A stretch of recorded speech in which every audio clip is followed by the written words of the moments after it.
Captain Kai Brennan stood at the window of his small house, looking at the 3 moons rising over the valley.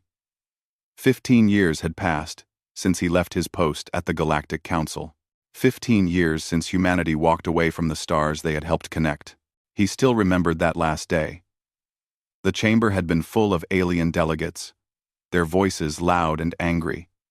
They blamed humanity for a trade dispute between 2 species. Never mind that human mediators had warned them for months. Never mind that the humans had offered 3 different solutions. The council had ignored every warning.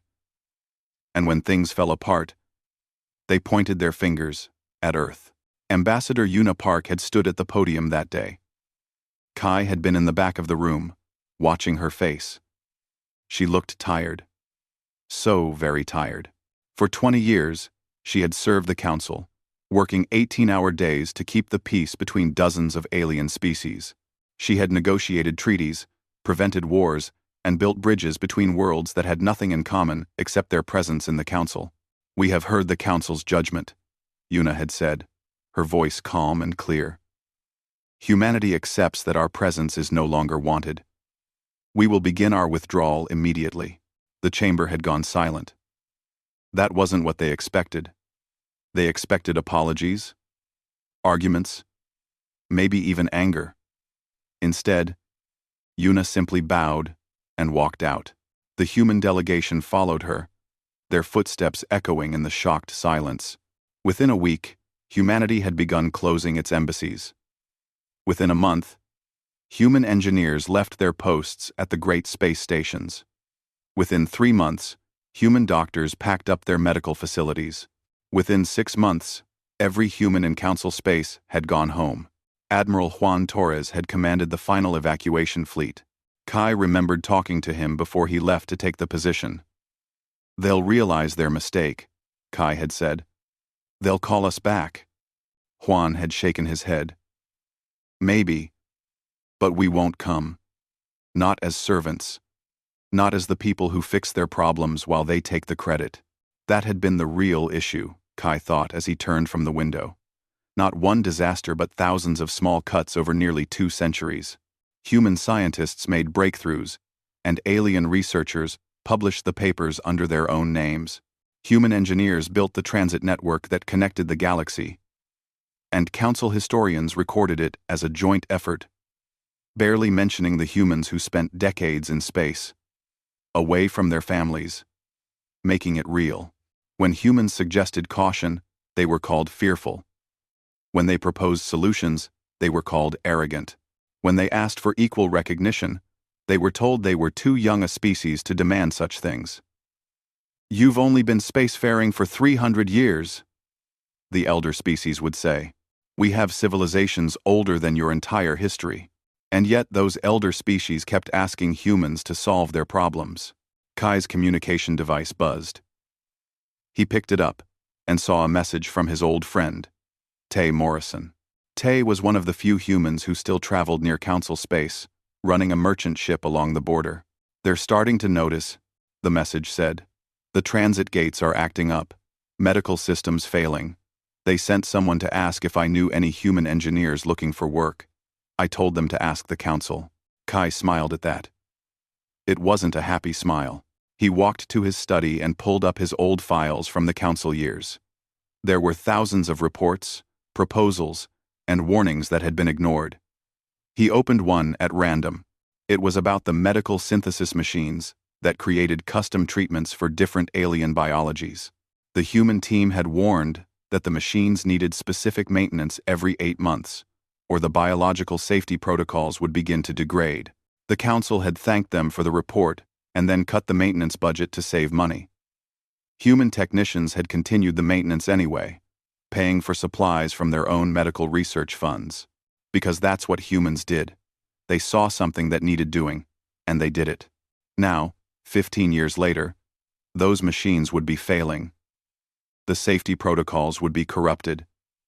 And the council had no one who understood how to fix them, because they had never bothered to learn.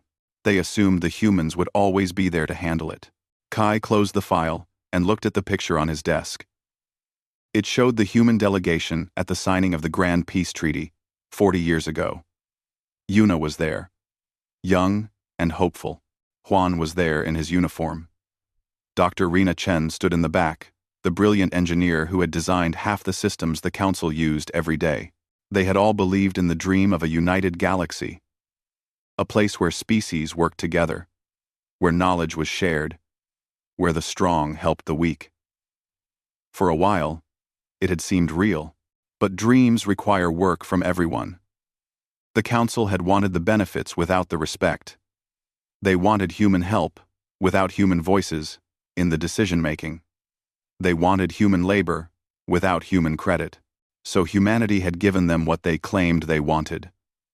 They left. Quietly. Without anger or threats. They simply withdrew every human from Council space, sealed their borders, and went home. Kai's device buzzed again. Another message from Tay. The Council is forming a committee to study the transit gate problems. Guess how many human experts they've invited? Kai didn't need to guess. He knew the answer was 0. Because the Council still didn't understand. They thought this was about hurt feelings. About humans being too sensitive. They didn't realize it was about respect. About being valued, not used. Outside his window, the 3 moons climbed higher into the night sky. Somewhere out there, beyond the border, the galaxy was learning to live without humanity. Kai wondered how long it would take them to understand what they had lost. He suspected it would be a hard lesson. Dr. Rena Chen wiped the sweat from her forehead and stared at the broken medical synthesizer. The Dalarian hospital director stood behind her, wringing his 4 hands together nervously. "Can you fix it?" he asked for the 3rd time. Rena didn't answer immediately. She had been the only human who refused to leave when humanity withdrew from Council space 5 years ago.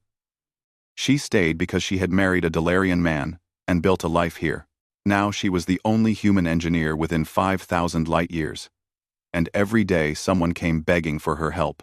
"I can fix this one," she finally said.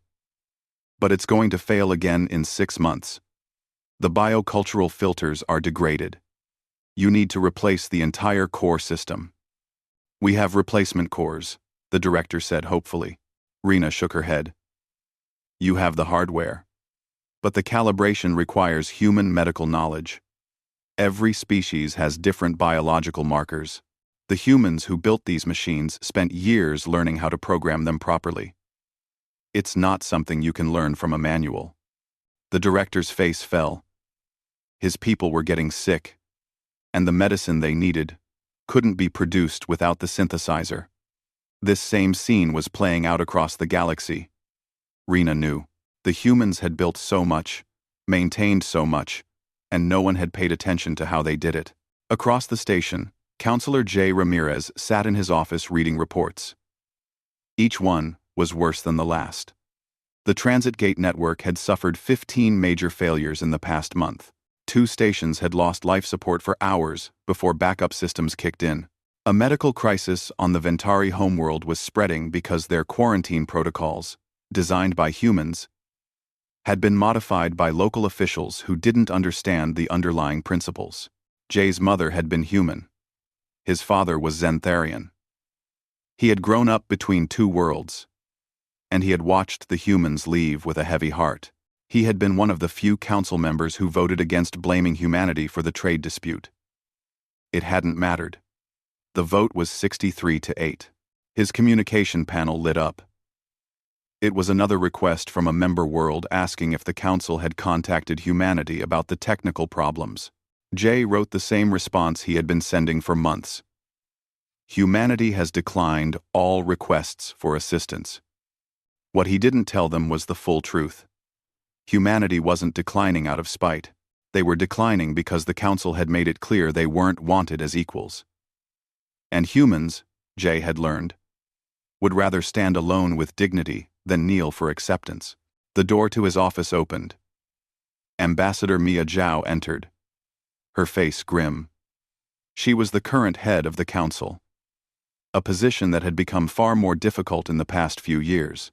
"The Korathi and Septian almost started shooting at each other today," she said, dropping into a chair. There was a misunderstanding about resource rights in a shared system.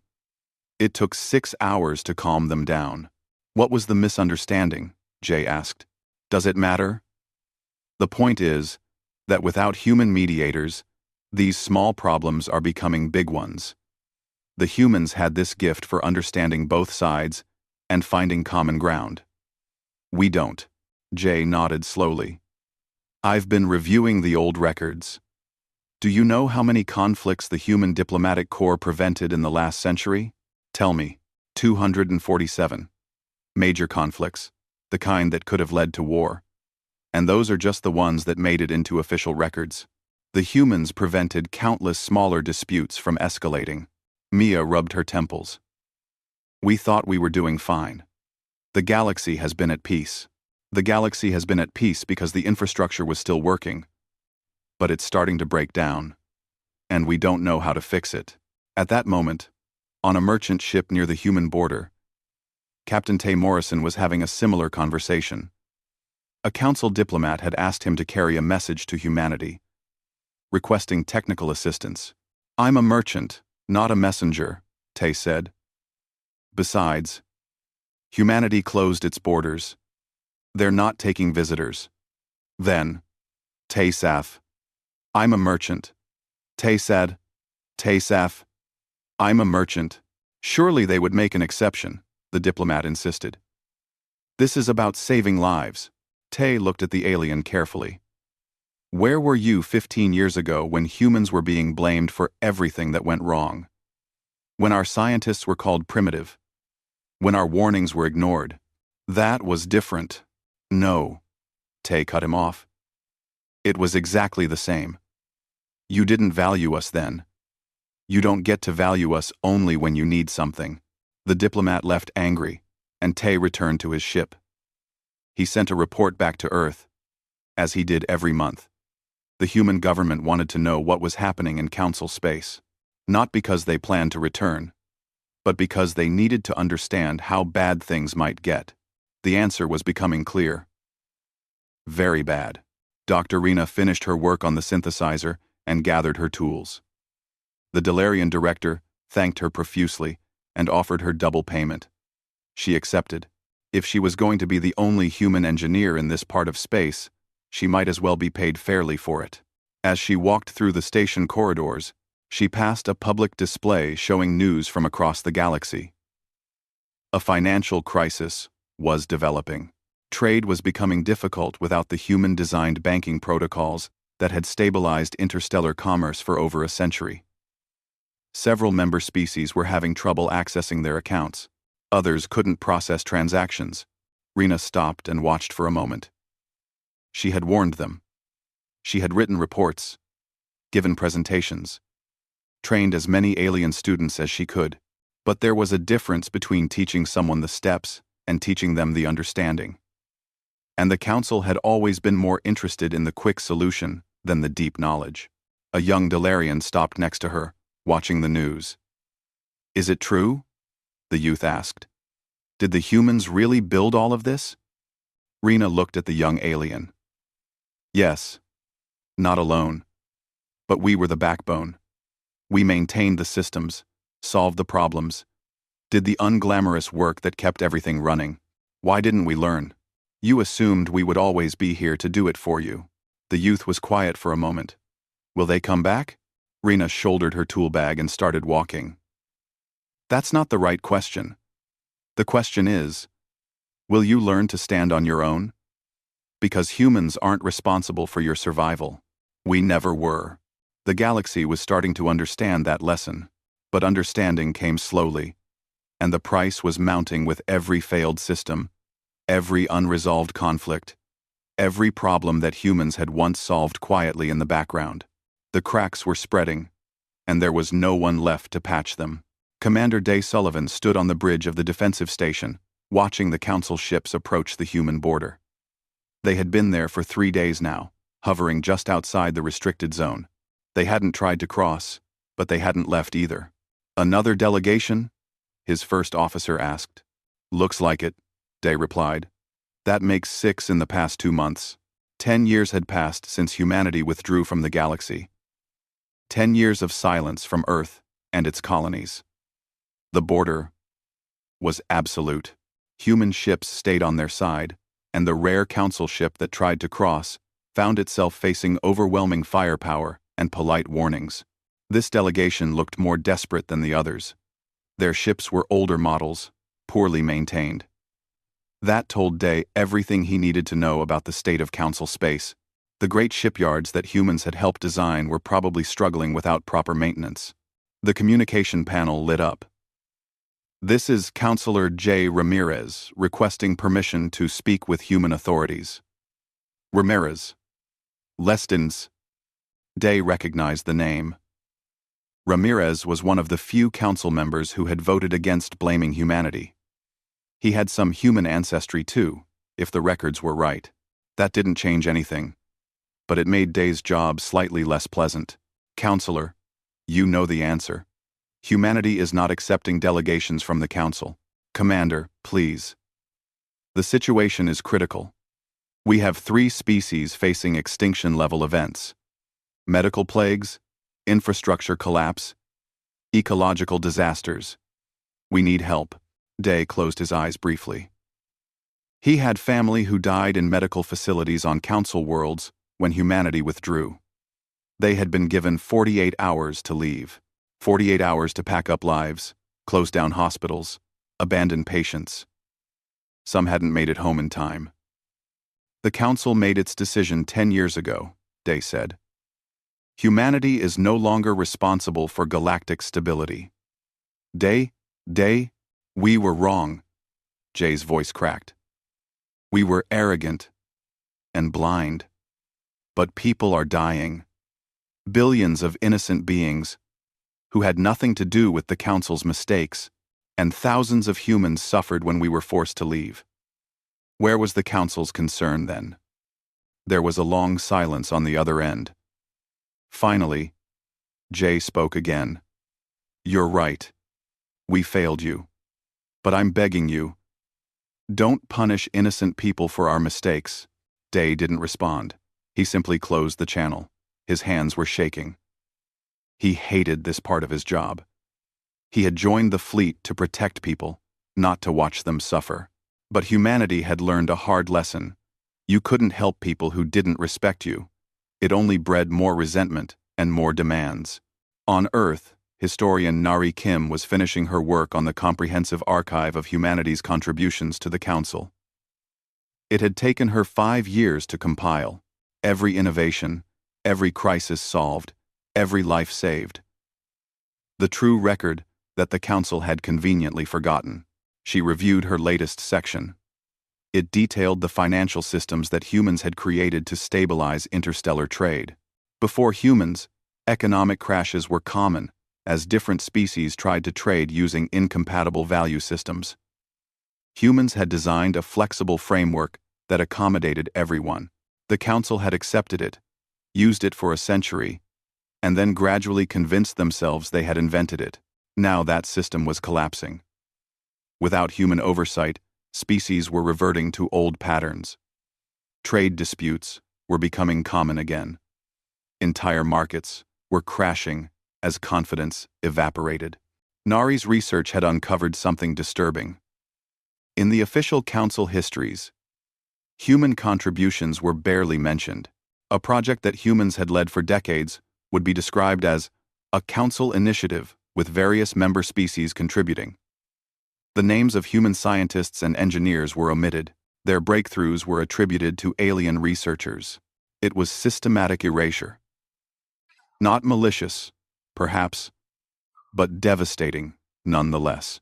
The galaxy had literally written humans out of their own history. Her communication device buzzed. It was Ambassador Jin Walker, one of the former diplomats.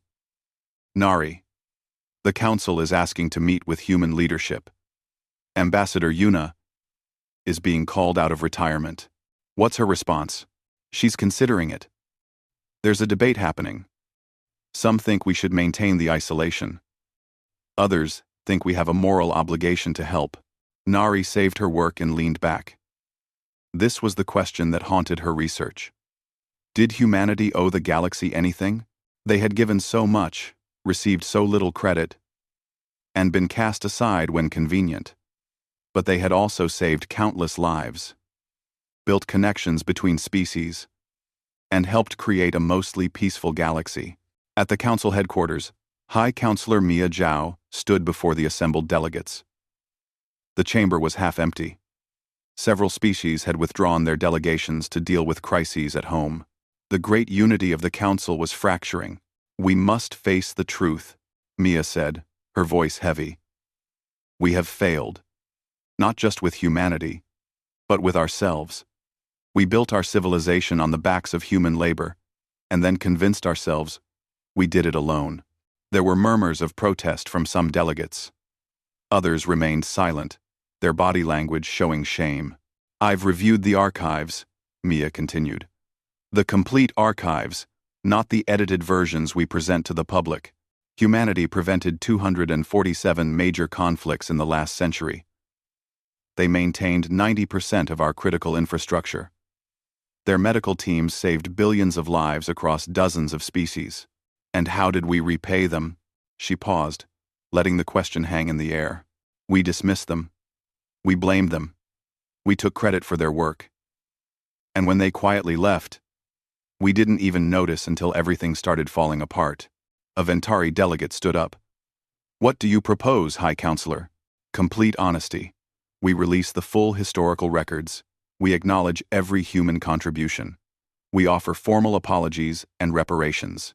And then we ask, humbly, if they would be willing to help us learn to stand on our own. And if they refuse?" Mia looked at the delegate. "Then we face the consequences of our actions. The galaxy doesn't owe us forgiveness." In her home on a human colony world, Ambassador Yuna Park received the formal request from the council. They wanted her to come out of retirement, to meet with them, to potentially open negotiations for limited human assistance. She stood at her window, looking at the garden she had spent 10 years cultivating. She had thought she was done with politics, done with the exhausting work of bridging incompatible worldviews, but she couldn't ignore the suffering.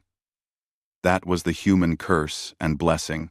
They couldn't turn away from people in need, even people who had hurt them. She sent her response.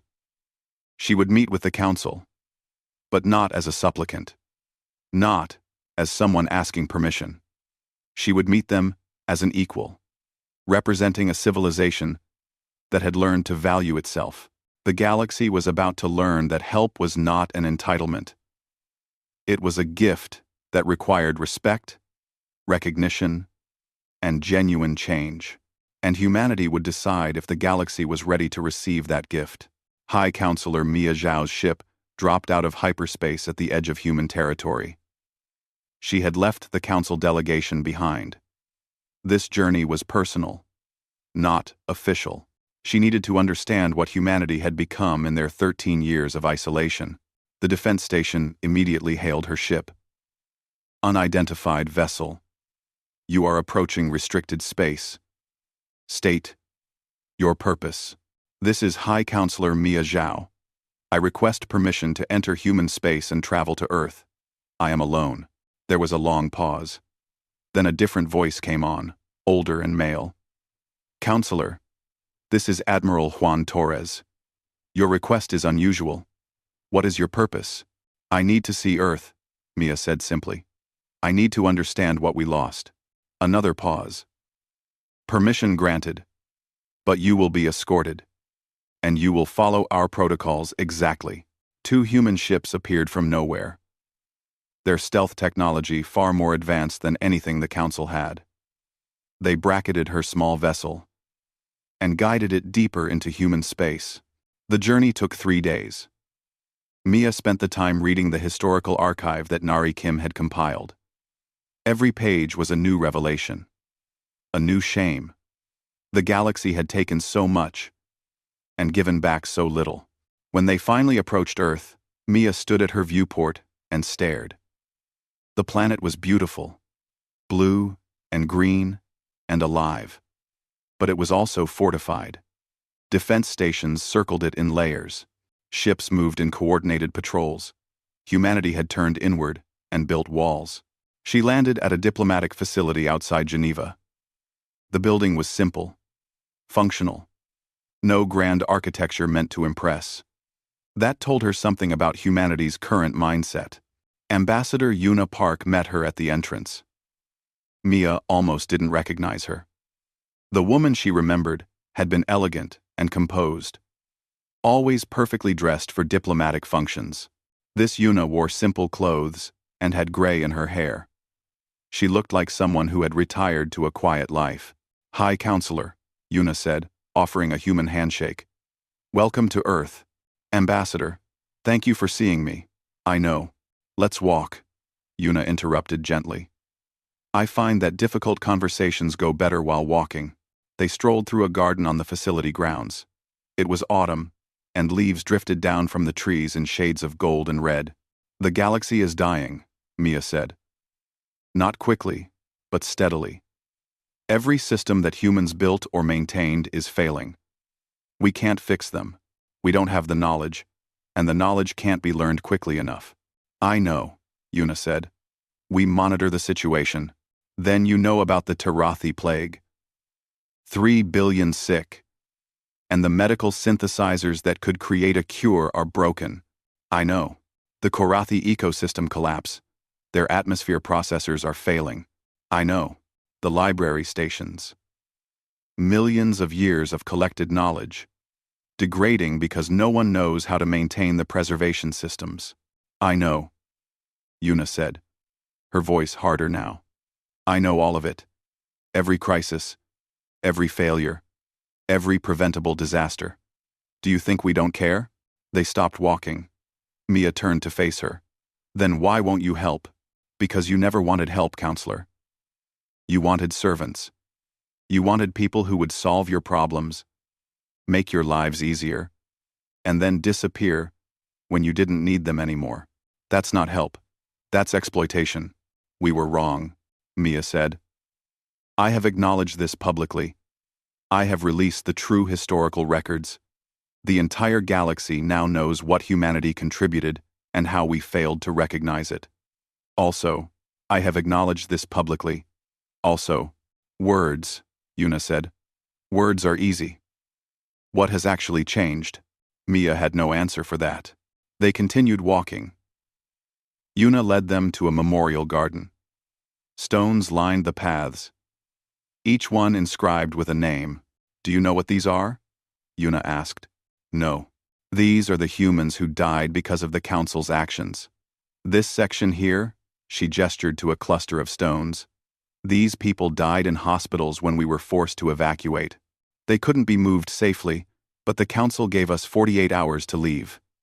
No extensions, no exceptions." Mia felt something break inside her chest. "This section," Yuna continued, walking to another area. "These were the scientists and engineers who took their own lives after watching decades of work stolen or destroyed. This section, children who died in accidents during the evacuation because we had to move too fast." "I didn't know," Mia whispered. "No one wanted to know. It was easier to think of us as leaving because we were offended or proud. The truth is, Counselor, we were hurt. Deeply, systematically hurt. And we decided that we couldn't keep hurting ourselves for people who didn't value us." They stood in silence for a long time. Finally, Mia spoke. "What would it take? For humanity to help? Even in a limited way?" "That's not my decision alone," Yuna said. "Come. There are others you need to meet." The Human Leadership Council met in a simple chamber. 15 people, representing Earth and the colony worlds. Senator Ara Mitchell spoke first.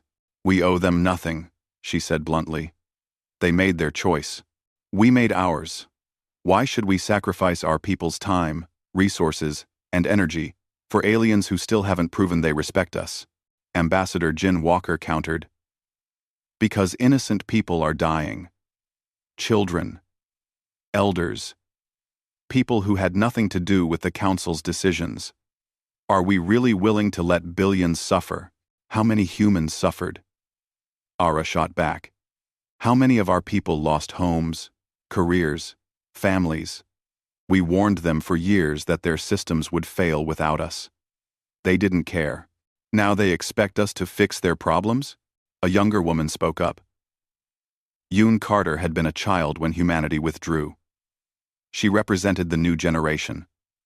Born or raised in isolation. I've only known a galaxy that doesn't want us, Yoon said. My entire life, I've been taught that we must value ourselves because no one else will. And I believe that. But I have a question. The council turned to her. What kind of people do we want to be? Yoon asked. Not what the council wants us to be. The room fell silent. Admiral Huan finally spoke. I commanded the evacuation. I watched humans leave homes they had built, jobs they loved, friends they had made. I saw families torn apart, and I swore I would never put our people in that position again. He paused, looking at each council member. But Yoon is right. We need to decide who we are. Are we people who help only when it benefits us? Or are we people who help because it's right, regardless of whether we're appreciated? 1. 5. I'm C. There's a third option, Dr. Rena Chen said. She had been brought to Earth to join the council discussions. We help, but on our terms. Not as the council's servants, not as the galaxy's fix-it crew. We help as equals, with clear boundaries and compensation. Mia listened to the debate continue for hours. She saw the pain, the anger, the exhaustion, but she also saw something else. A fundamental decency that wouldn't let humans turn away completely, even when they had every right to. Finally, Ambassador Yuna spoke. High Counselor, we will discuss this and send you our answer within 1 week. But understand this, if humanity decides to help, it will be limited, it will be conditional, and it will require real change from the Council. We are not returning to how things were. I understand, Mia said, and I accept whatever you decide. As she prepared to leave Earth, Mia looked back at the blue planet. She had come seeking help. She was leaving with uncertainty, but also with something unexpected. Hope that maybe, just maybe, both sides could find a new way forward. The broadcast went out simultaneously across every human world and colony. Ambassador Yuna Park stood before the cameras, her expression calm but firm. After extensive deliberation, humanity has decided to provide limited humanitarian assistance to the Galactic Council, she said. This is not a return to our previous relationship. This is a new beginning, built on different principles. Captain Kai Brennan watched the broadcast from his home. 15 years after he had walked away from the council, he was being called back. Not to serve, but to lead a humanitarian mission. He had been retired, comfortable, and now he was packing his bags again. His wife stood in the doorway. You don't have to go. I know, Kai said. But people are dying. And if I can help save them, I should. Even after everything they did? Kai smiled sadly. Especially because of everything they did. Someone has to show them what real kindness looks like. The humanitarian fleet assembled at the border. 20 ships, carrying medical supplies, emergency technicians, and humanitarian aid. Not an army, not a diplomatic delegation, just help. Freely given. Kai stood on the bridge of the lead ship. Beside him was Dr. Rena Chen, who had agreed to come out of her semi-isolation to train alien medical technicians. She looked at the council space beyond the border. Strange to be going back, she said. We're not going back, Kai corrected. We're moving forward. On our terms. The fleet crossed the border. Within hours, they reached the Tarathi homeworld, where 3 billion people were sick with a plague that human-designed synthesizers could have cured if the synthesizers still worked. Kai's team landed and got to work. They brought replacement parts. But more importantly, they brought knowledge. Human engineers worked alongside Tarathi technicians, explaining not just how to fix the machines, but why they worked the way they did. You have to understand the biological markers, Rena explained to a group of alien doctors. Each species processes medicine differently. The synthesizer needs to adjust the molecular structure based on these variables. Watch, I'll show you the calibration process.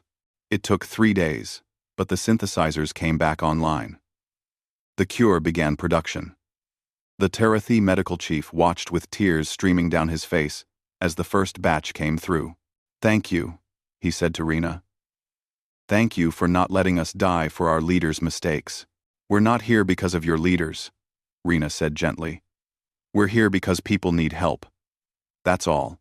On the Korathi homeworld, human environmental engineers worked to restart the failing atmosphere processors. But this time, they insisted on a change. "We'll fix this," the lead engineer told the Korathi government.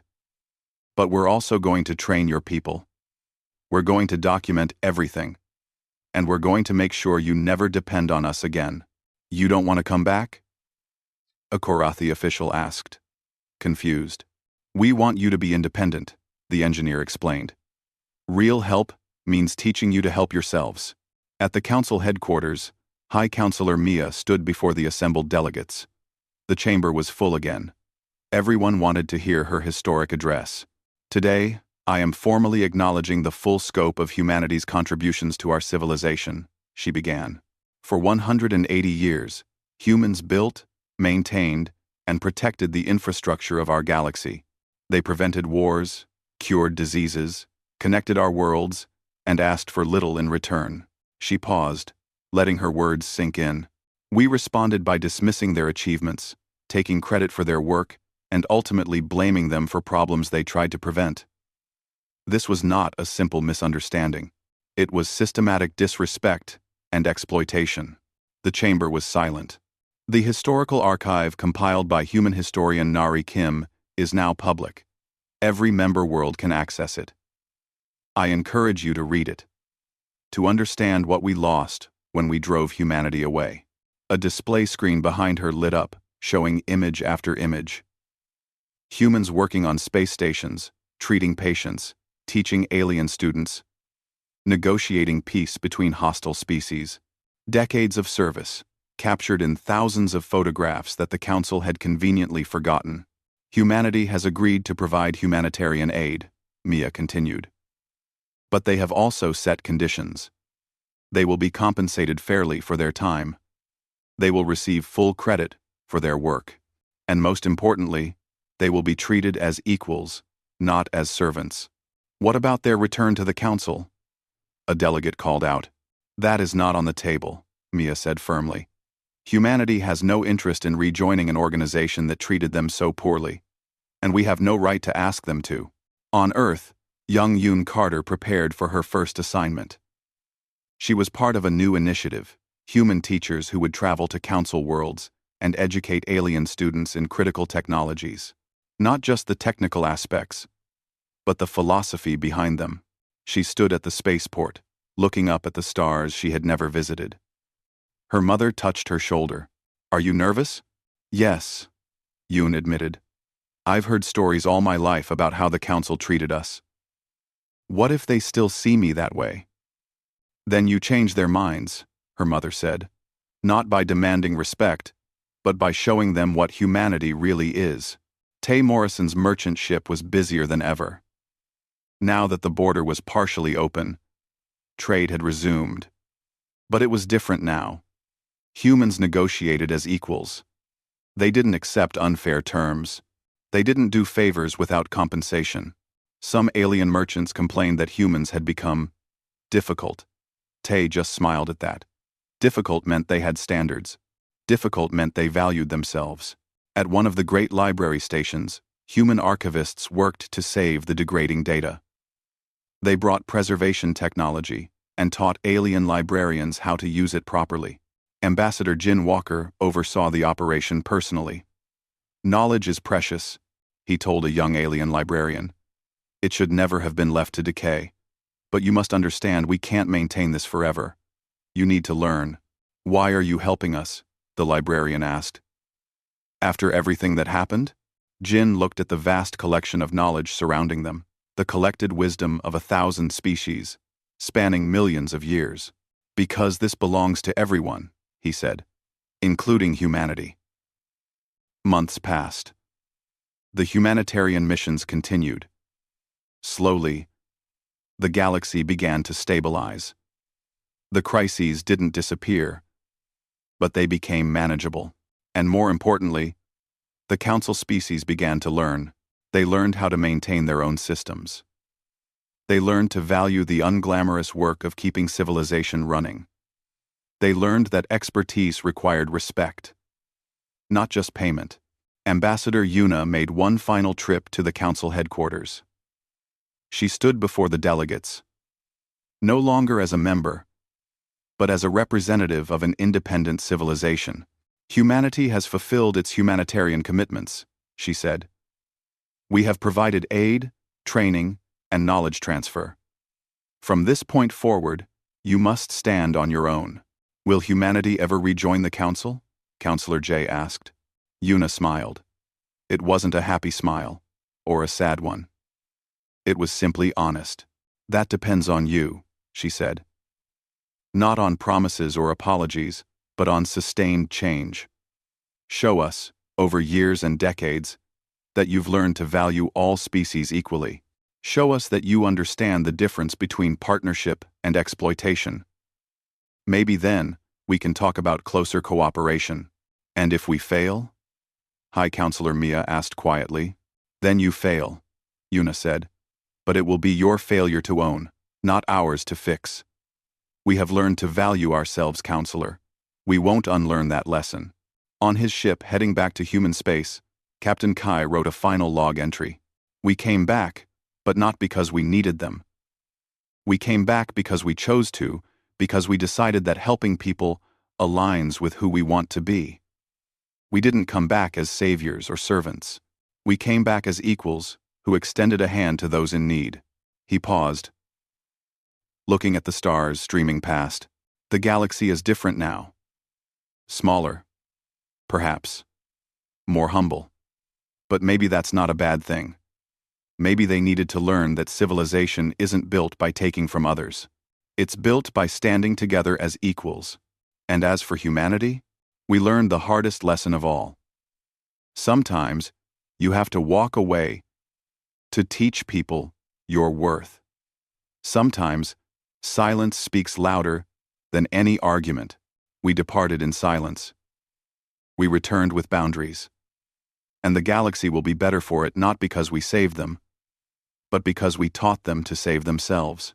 15 years after the departure, humanity had found its place in the galaxy, not as the ones who did everything, but as equals who helped when they chose to. Not as those who needed the galaxy's approval, but as those who had learned to approve of themselves. The price of the Council's mistake had been paid. The lesson had been learned. And the future, uncertain but honest, stretched out before them all.